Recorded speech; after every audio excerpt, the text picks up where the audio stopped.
Hi there, it's Gabrielle Nicolay from Speechkids. I'm a speech language pathologist with almost 20 years experience helping young children learn how to talk and helping their parents to understand them. And I'm joined today by Charlie, the dog that we are house sitting right now. So apparently he wants to be in the video. But I wanted to jump on today because I've been thinking a lot about priorities. And actually, we talk a lot about the plural, priorities, but it turns out, and I've been doing a lot of reading about this, the word priorities, you can only have one.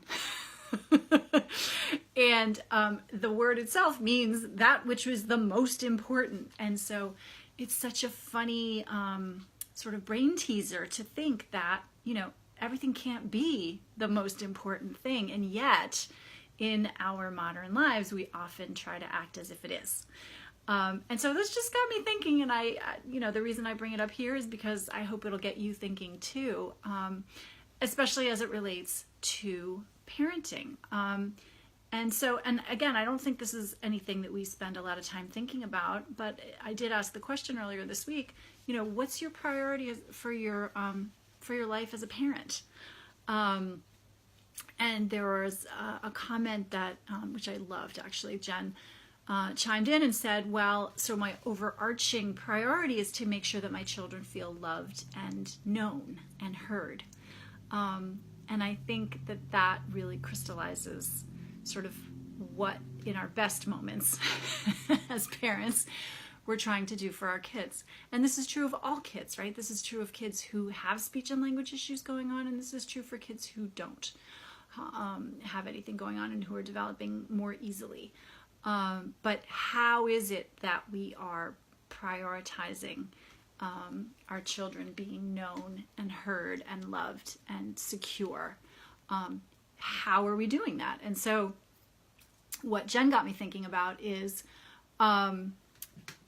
things like if our child has speech and language needs, for example, and has a hard time expressing themselves in a crowded situation because it's overwhelming and they can't participate, maybe we're not going to go to every single birthday party. And that priority of making your child feel heard and loved and known is going to take precedence over your social obligation to go to that party. And that's going to be a really easy decision for you to make once you have set the priority of making your child feel loved and known and heard.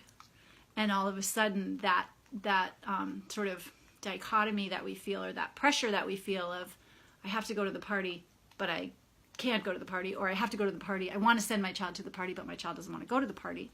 And I choose birthday parties because for me, it's a really good example of like things that are optional that people feel like aren't optional all the time. So that's me. But so once we have the priority in mind, it makes it really easy to make other decisions, right? Or it makes it easier. And there's always a trade-off, right? Because everything can't be first. But when we can keep in mind the most important thing, then the other things don't maybe feel quite as important. I recently did this in my own life, not in my parenting life, but